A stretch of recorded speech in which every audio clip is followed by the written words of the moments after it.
Messieurs, l'heure est grave. Très très grave. Parce que il y a des choses que vous faites qu'il faut arrêter de faire. Alors c'est beau de regarder, d'écouter des hommes donner des conseils de séduction sur YouTube. C'est beau. Mais ce sont des hommes. D'accord ? Et il y a plein de coachs sur YouTube qui sont soit célibataires, soit divorcés. Donc, en tant que femme, moi je vais vous donner des conseils, ou particulièrement un conseil dans cette vidéo, par rapport à un sujet majeur dans les rapports hommes-femmes. Et c'est probablement une erreur que vous faites si vous êtes très très jeune et ou si vous commencez à découvrir l'amour. Ou même pas en fait, parce que je pense que j'ai déjà rencontré un mec de 40 ans qui faisait cette erreur-là. Donc c'est une erreur, si vous apprenez pas la leçon, que vous allez perpétuer tout au long de votre existence, et vous aurez très peu de chances d'avoir des relations avec des femmes qui sont harmonieuses. C'est pourquoi je vais vous expliquer, parce que justement j'ai eu l'expérience hier, et je me dis, pourquoi pas faire une vidéo à but éducatif, et voilà. On m'a dit que la dernière fois, ma vidéo était un peu confuse, donc j'ai fait une table des matières. Quelle est l'erreur classique que font les hommes avec les femmes ? Alors, le problème se trouve dans votre manière de communiquer, dans votre langage. Parce qu'il faut savoir que les hommes et les femmes ne sont pas les mêmes. Ou plutôt, en fait, l'énergie, vivre sous le prisme de l'énergie masculine et l'énergie féminine, fait que la personne n'interagit pas de la même manière avec les autres. Un homme peut avoir de l'énergie féminine, tout comme une femme peut avoir de l'énergie masculine. Et donc là, c'est pour ça que je préfère spécifier que je parle d'énergie masculine. Quel est l'ascendant donc chez la personne ? Est-ce que c'est l'énergie masculine ou est-ce que c'est l'énergie féminine ? Et donc les personnes qui ont un ascendant d'énergie masculine en eux, donc généralement ce sont des hommes, font une erreur dans leur manière de communiquer avec des femmes qui ont un ascendant d'énergie féminine, parce que la communication entre ces deux énergies n'est pas la même. Deux femmes avec l'énergie féminine ne vont pas parler de la même manière que deux hommes avec une énergie masculine. Ça, je pense que vous avez déjà constaté que généralement, les femmes ne parlent pas comme les hommes. De manière générale. Je caricature pour que ce soit clair, ok ? Parce que les hommes avec un ascendant d'énergie masculine sont généralement très rationnels et ont besoin de comprendre les choses rationnellement, avec logique, etc. Et donc j'essaie de traduire le problème dont je veux parler avec un langage logique, puisque sinon vous ne comprendrez pas. Donc je suis obligée d'utiliser des extrêmes, des caricatures pour que vous puissiez comprendre ce dont je parle. Puisque vous n'êtes pas une femme, vous n'avez pas un ascendant féminin, donc autrement vous ne pourrez pas comprendre. Et donc le problème est que j'ai même fait un petit dessin pour vous, hein, donc si vous pouvez mettre un petit j'aime pour me remercier, ça serait assez fort apprécié. Donc le problème dans la manière de communiquer entre... Je vais plus répéter ascendant énergie homme-femme, ascendant énergie féminine, je vais dire homme-femme, mais ça, je suis en train de supposer à chaque fois que c'est quelqu'un qui a un ascendant d'énergie masculine et un ascendant d'énergie féminine. Parce que si par exemple c'est un homme qui a un ascendant d'énergie féminine, ça va aussi être bon si la femme elle a un ascendant d'énergie masculine, vous voyez ? Donc voilà, maintenant je vais juste dire homme-femme. Donc un homme, dans sa manière de communiquer. Je vais faire un homme et une femme. Oui, j'ai mis une robe, mais je suis chez moi et en vrai j'étais en pyjama. Donc, vous voyez ici, on a un homme et là on a une femme. Un homme, quand il parle, il est direct. Et la flèche représente vraiment que quand un homme parle, c'est vers le monde, en extérieur. Et il n'y a pas... Oui, le langage est direct. Et la femme, en revanche, quand elle communique, elle absorbe le monde et ensuite, elle s'exprime. Et cette différence d'orientation de communication fait que ça crée des tensions entre l'homme et la femme. Je vous explique c'est quoi le problème. Donc imaginez que vous êtes un homme et que à chaque fois que vous allez parler, vous allez être direct comme ça. Et donc vous n'allez jamais accueillir ce que l'autre dit avec une écoute active, de la bienveillance et vraiment chercher à comprendre l'autre. Vous allez tout le temps être dans la réaction et vouloir répondre à l'autre pour défendre, pour vous défendre, pour défendre vos intérêts, vos besoins, etc. Comme on le fait dans le monde du travail, comme on le fait avec les hommes entre eux. Enfin, c'est ce qu'ils font puisqu'il y a une grande compétition entre les hommes. Et du coup, c'est ce qui fait que les hommes ont développé cette manière de vivre et d'agir et d'interagir. Parce que justement, les hommes ont été drillés à être dans la compétition et donc à se défendre, à être direct. Et à l'inverse, les femmes, elles s'apprennent entre elles à accueillir les autres, à être sympas, à être bienveillantes, etc. Donc, si un mec se comporte avec une femme comme il se comporte avec un homme, bah ça fait qu'en fait, à chaque fois, il va être direct.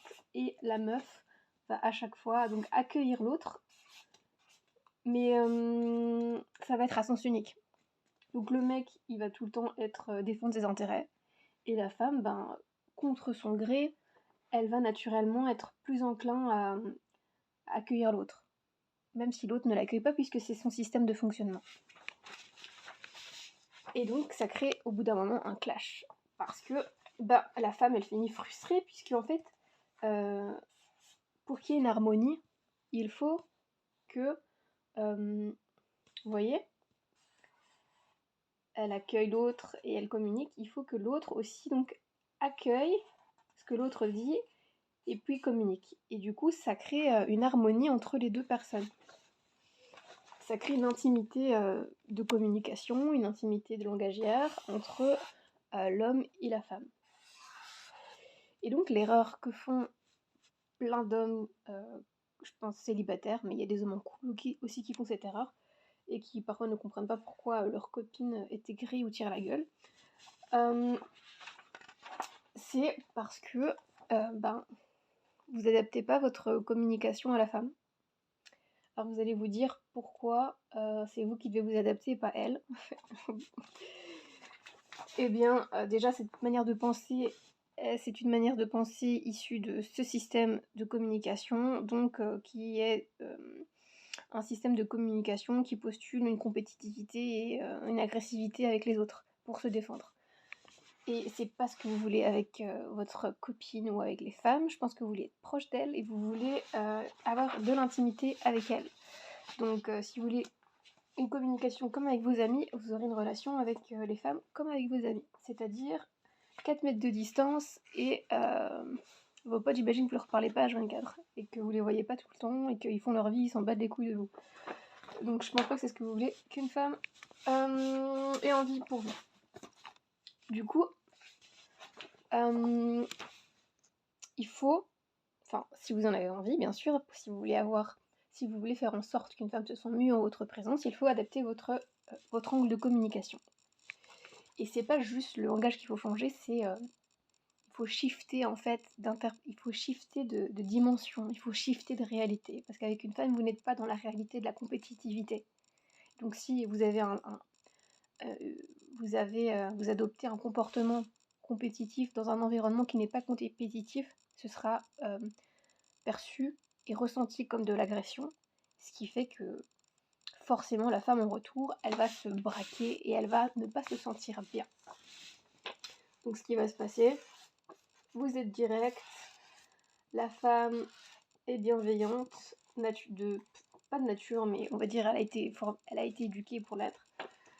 Ce qui va se passer, vous allez tout le temps être comme ça, tout le temps comme ça, et elle tout le temps comme ça, tout le temps comme ça va être unilatéral. Elle va jamais se sentir écoutée, et ce qui va se passer, c'est que cette femme, elle va devenir moche. Pas physiquement, mais elle va devenir moche de l'intérieur. C'est-à-dire que son énergie féminine va s'estomper avec le temps. Elle va commencer à à faner parce que vous ne nourrissez pas sa part féminine et que donc naturellement, elle va commencer à se transformer et à développer, tac, comme vous, un esprit de compétition. Et donc là, la dynamique harmonieuse et la dynamique d'intimité, elle est perdue.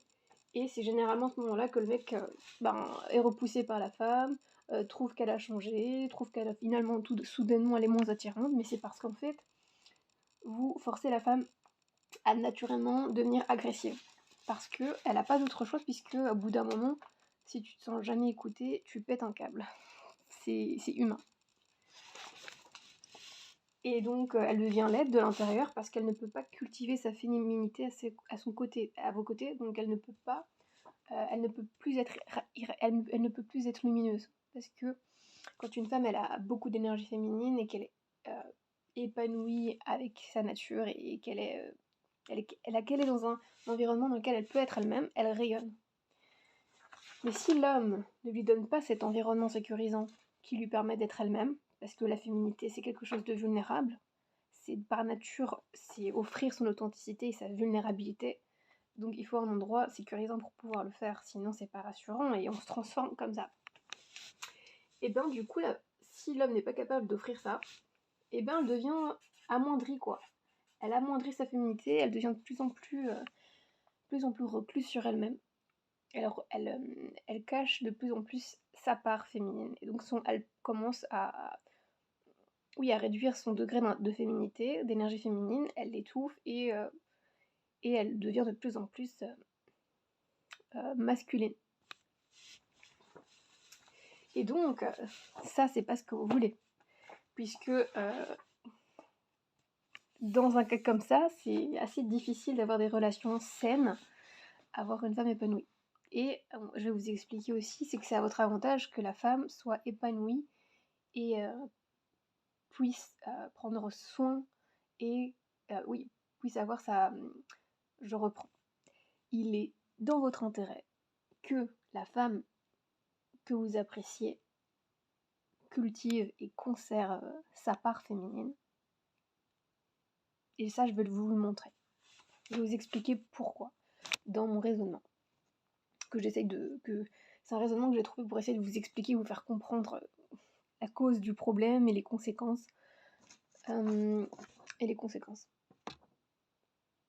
Donc,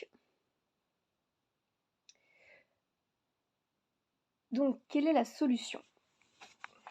Eh bien, donc je pense que vous l'avez compris, hein, il faut que vous shiftez je l'ai déjà dit, votre réalité d'une réalité compétitive à une réalité de relation en fait.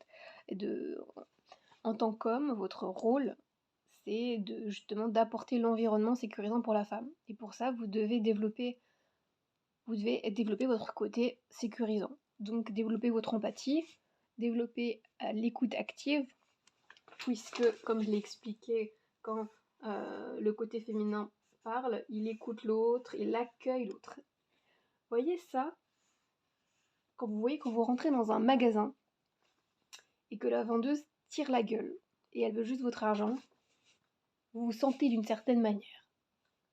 Et bien disons que ça c'est cette manière de communiquer. Quand vous parlez comme ça, on se sent comme ça. Bon, c'est comme si on rentrait dans un magasin et on sentait que la vendeuse ne voulait que notre thune et qu'elle n'est pas contente qu'on soit là. En revanche, quand vous adoptez cette manière de communiquer, ce type de relation, vous adoptez cette manière d'aborder vos relations avec les autres, là vous rentrez dans le magasin, la vendeuse vous fait un grand sourire, elle vous dit bienvenue et vous vous sentez accueilli. Et bien ça c'est la sensation que ce type de communication donne aux autres. Et si vous voulez que votre copine ou la femme qui vous plaît puisse rester féminine, vous devez donc apporter ce sentiment. Il faut que votre copine, quand elle rentre dans votre maison, si vous êtes un vendeur, je reprends mon exemple. Il faut que vous donniez à votre copine la sensation qu'elle rentre dans le magasin à chaussures et la vendeuse est très contente de la voir. Vous devez donner ce sentiment d'accueil. Et pour ça, donc, il faut développer votre empathie, développer l'écoute active et pour pouvoir sortir de ce langage qui est très direct et donc digne d'une vendeuse de chaussures qui s'en bat les couilles de votre gueule, il faut que vous aussi enrichissez votre vocabulaire. Plus votre vocabulaire sera enrichi, plus vous serez capable de communiquer avec nuance, plus de clarté et moins d'agressivité, parce que généralement la colère, je caricature encore une fois, la colère, elle se crée quand on n'a pas les mots pour pouvoir communiquer nos frustrations. Et du coup, on se met en colère pour faire capituler les autres sans qu'ils aient besoin de comprendre nos tourments, nos frustrations. Donc ça, c'est 3 pistes qu'il vous faut faire. Et donc la conséquence, c'est que vous aurez du coup, si vous